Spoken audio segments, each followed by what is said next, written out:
When the most controversial radio host in America faces one of the most polarizing royals of our time, sparks are inevitable. That's exactly what happened when Prince Harry stepped into Howard Stern's Sirius XM studio, expecting another controlled interview where he could steer the narrative.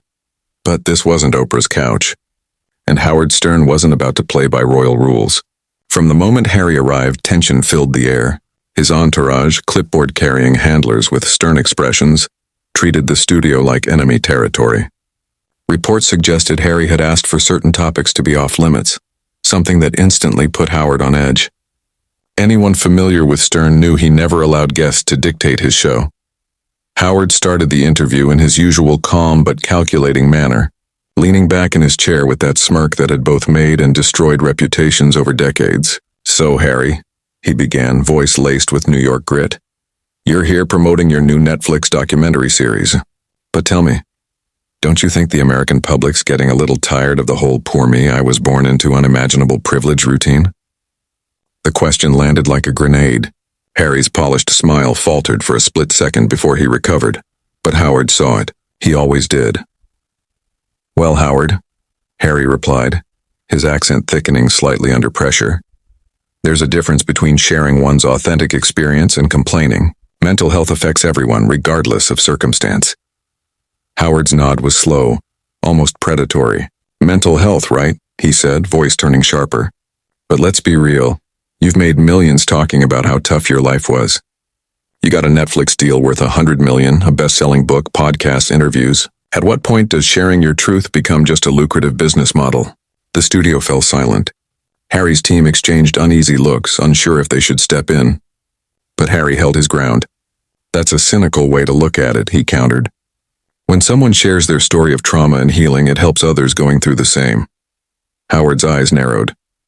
"Trauma," he repeated, dragging the word out. "You know what trauma is, Harry? Trauma is growing up in the South Bronx with a crackhead mother and no father. Trauma is working 3 jobs just to survive, not your chef bringing the wrong breakfast to your private estate." The tension in the room became electric. Robin Quivers, Howard's longtime producer, muttered under her breath, "Oh boy." Harry's composure began to crack. "That's incredibly dismissive," he snapped, voice rising. "Just because someone has financial security doesn't mean they can't experience trauma. The death of my mother, constant media harassment, the racism my wife faced." "Oh, here we go with the racism card again," Howard interrupted, voice dripping with sarcasm. He leaned forward, eyes locked on Harry's. "Every time you or Meghan get criticized, it's racism. Bad press and racism. People question your actions. Racism. Maybe, just maybe, some people think you're entitled brats biting the hand that fed you. Ever consider that?" Harry's face drained of color. But Howard wasn't done, he was just getting started. "And let's talk about privacy," he continued. "You say you want to protect your family's privacy, but you've made your entire life a public Netflix series. You write tell-all books, sit for interviews with anyone who pays enough. Don't you see the hypocrisy?" Harry tried to hold his media-trained calm. "We share our story on our terms," he said tightly. "We're countering the lies that have been spread about us." "Your terms?" Howard laughed, a harsh, mocking sound. "God forbid anyone else has an opinion about the guy who turned his back on his family, moved to California, and now makes a living trashing the institution that gave him his title. Tell me, Harry, if you hate being a royal so much, why not drop the title altogether? Why still call yourself the Duke of Sussex?" The question hit hard. Harry froze, caught between defending himself and maintaining control. The studio was silent, the audience listening in disbelief. For once, the Duke of Sussex, the man used to steering every conversation, found himself cornered. And Howard Stern, true to form, didn't back down. Harry's carefully maintained composure finally began to unravel. His calm exterior cracked and flashes of anger lit up his eyes. From the sidelines, his handlers were now desperately motioning for him to change the subject or end the interview altogether. But after years of polite, controlled media appearances where every question was soft and rehearsed, Harry seemed done playing safe. The frustration that had simmered beneath the surface for years boiled over. "You know what, Howard?" he said, his voice edged with steel. "I came here thinking we could have an intelligent conversation about important issues. But clearly you're more interested in cheap shots and tabloid gossip than anything meaningful." Howard's eyebrows rose, and that dangerous smirk, the one that had built his career, spread slowly across his face. The king of all media had just been challenged live in his own studio. Everyone in the room could feel the temperature rise. They all knew the golden rule of Howard Stern's show. Howard always wins. "Oh, I see," Howard replied, his voice calm but laced with venom. "Now I'm the bad guy because I'm asking real questions instead of kissing your ass like Oprah and the rest of your sycophants? Here's a thought, Your Royal Highness. Maybe if you can't handle being challenged, you shouldn't be doing interviews at all." The air thickened with tension. Then, with a calculated pause, Howard leaned back in his chair, the image of total control, and prepared to strike. His next words were crafted like a knife, aimed right where he knew it would hurt most. "You know what this is really about, Harry? You're jealous. Jealous that your brother gets to be king while you're out here hustling Netflix documentaries and clinging to relevance in Hollywood. All this talk about mental health and protecting your family, it's just a cover for the fact that you're the spare who couldn't stand being second." The words landed like a physical blow. Harry's face went red, and the royal composure he'd clung to shattered completely. Robin Quivers, Howard's longtime co-host, audibly gasped. Even for Stern, this was a line few dared to cross. The studio fell silent, the kind of silence that hums with danger. "How dare you?" Harry said, his voice trembling, barely under control. "How dare you reduce everything I've been through to jealousy? You have no idea what it's like to lose a parent like I did. To have that trauma turned into a spectacle for decades. To watch your wife be torn apart by the same press that killed your mother." Howard leaned forward, eyes glinting. "Oh, spare me the melodrama," he sneered. "Your mother died 26 years ago. At some point, don't you think it's time to stop using that as an excuse for every bad decision you make? And as for Meghan being destroyed, she's a millionaire living in a Montecito mansion. If that's destruction, where do I sign up?" Harry's hands began to shake. His training was gone. This was pure, unfiltered emotion. "She was suicidal, Howard," he said, voice cracking with anger. "My wife wanted to take her own life because of the way she was treated. And you're sitting here mocking it like it's some joke." "Suicidal?" Howard echoed, tone darkening. "Then why didn't you just leave quietly? Why make a whole production of it? The Oprah interview, the Netflix series, the book. If someone I loved was in that much pain, I'd get them help, not turn their suffering into a media empire." The accusation hung in the air like toxic smoke. Harry's breathing grew heavy. His eyes burned with fury. His handlers were now frantically waving him off, but he was too far gone. "You're sick," Harry spat, his voice shaking with disgust. "You actually get off on this, tearing people down, mocking mental health, exploiting pain for entertainment. No wonder your own relationships have been disasters. Who could love someone so fundamentally cruel?" That last line hit Howard like a spark to gasoline. The smirk vanished. His expression hardened into something colder, more dangerous. The energy in the room shifted. The crowd, the crew, even Robin, everyone sensed that the interview had crossed into uncharted territory. "Oh, now we're getting personal," Howard said, his voice dropping to a menacing whisper. "Fine, let's get personal. Let's talk about you, Your Royal Highness. You talk about loyalty and family. But where were you when your grandfather was dying, making deals in Hollywood? And your grandmother, the woman who gave you everything, who protected you your entire life. You couldn't even be there for her final years because you were too busy playing the victim in California." That was it. Harry shot to his feet, the sound of his chair scraping against the floor slicing through the tense silence. "Don't you dare talk about my grandmother," he roared. "Don't you dare drag her into your sick little circus." "Sit down," Howard commanded, his tone unyielding. "You came on my show and you play by my rules. We don't stop until we get to the truth." "The truth?" Harry barked, his laugh bitter and raw. "You wouldn't know the truth if it bit you in the ass. You're a bitter old man who tears others down because your own life is so hollow, so pathetic, that cruelty is the only thing that makes you feel alive." Howard stood up too, his towering frame matching Harry's defiance. For a long, crackling moment, neither man moved. Two worlds, two egos, colliding in a room that suddenly felt too small to contain them both. Despite being older, Howard's presence filled the room with a commanding energy that reminded everyone why he had dominated radio for decades. His voice was sharp and unapologetic as he declared, "The truth is you're a spoiled brat who's never worked a real day in your life. You threw away everything you were given because you couldn't handle not being the center of attention.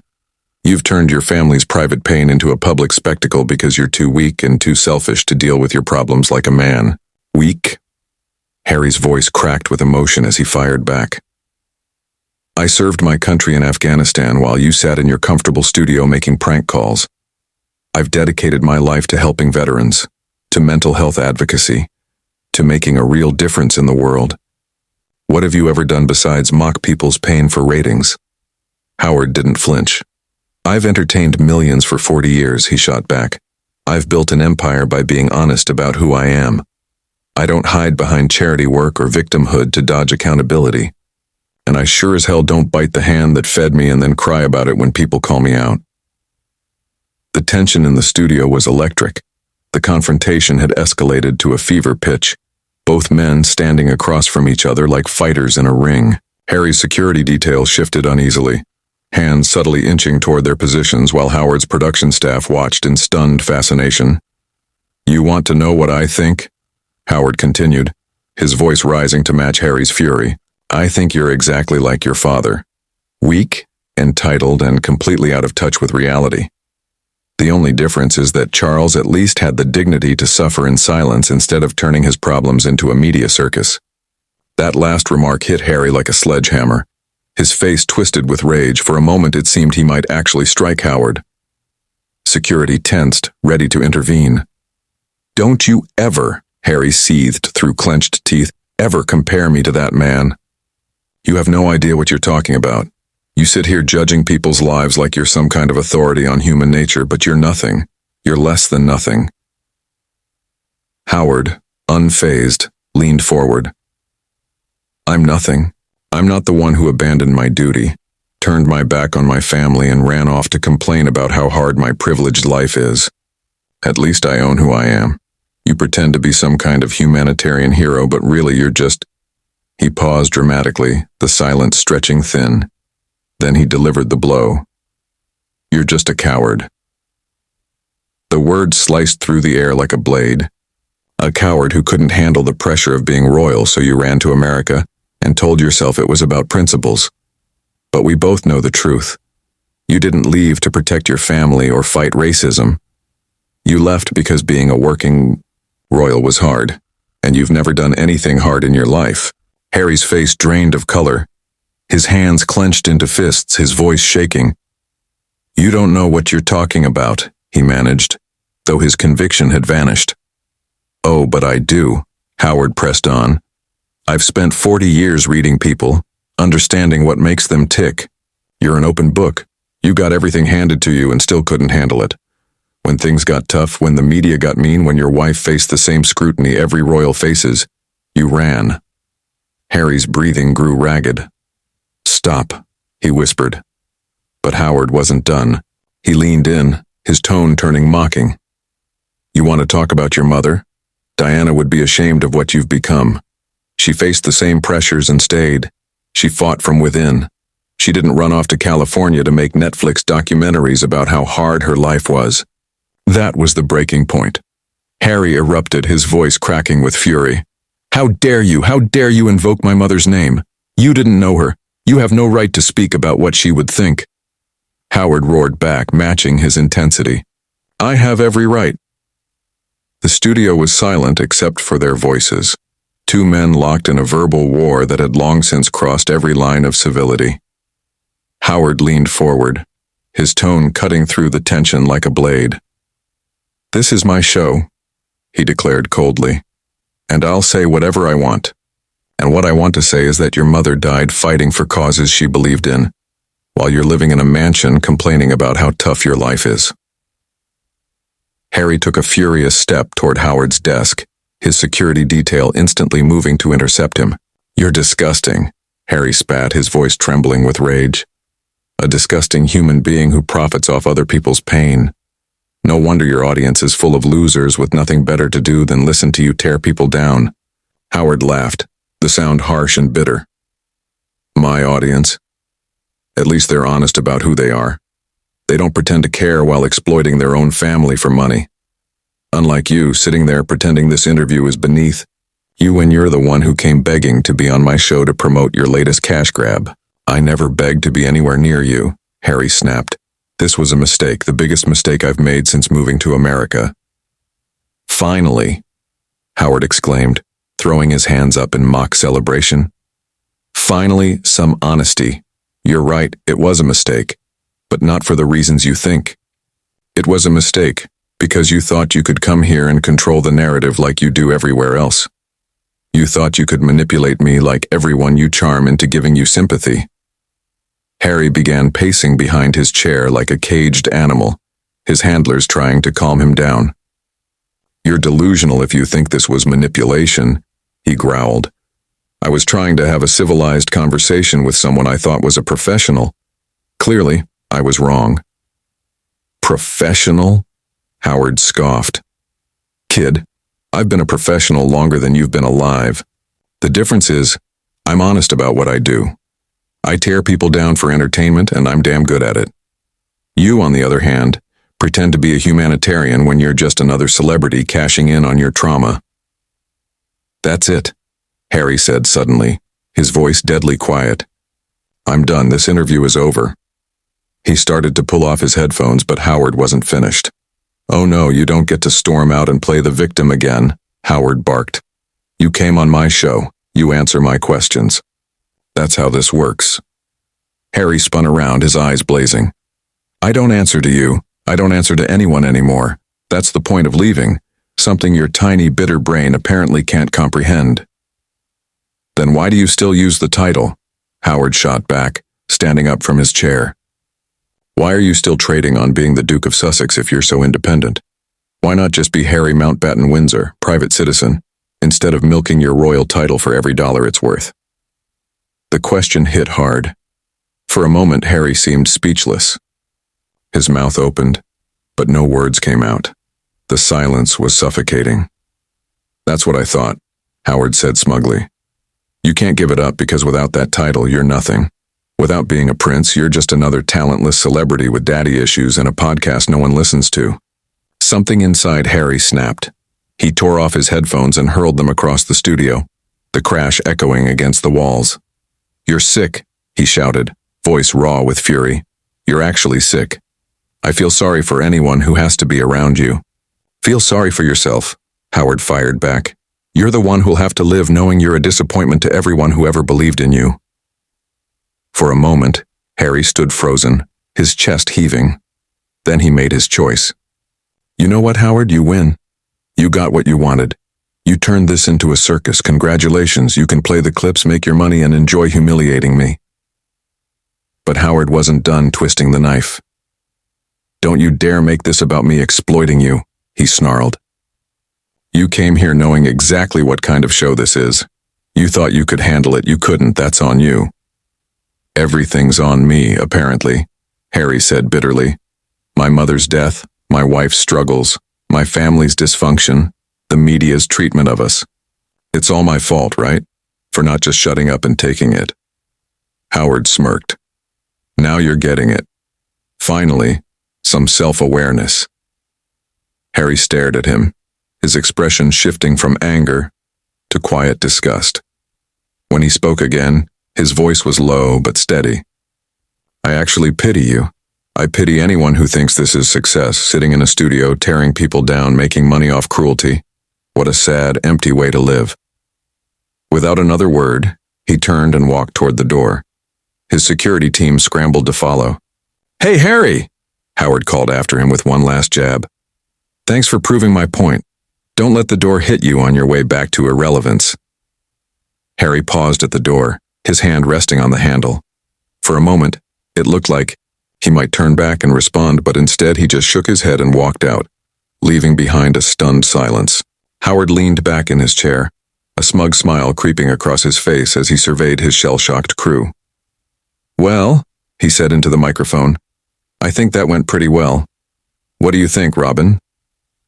Robin Quivers, who had been silent throughout the chaos, could only manage a weak, "Oh my God." Howard turned back to his mic. Ladies and gentlemen, he announced triumphantly, Prince Harry has just left the building, and I think we all learned something important today, about what happens when entitled celebrities think they can come here and control the conversation. Spoiler alert, they can't. As Harry's SUV pulled away from the Sirius XM building, the audio was already being uploaded, ready to explode across social media. Howard had his viral moment, one that would dominate headlines for days. And Harry? He had learned the hard way that some battles can't be won, especially when you're fighting on someone else's turf.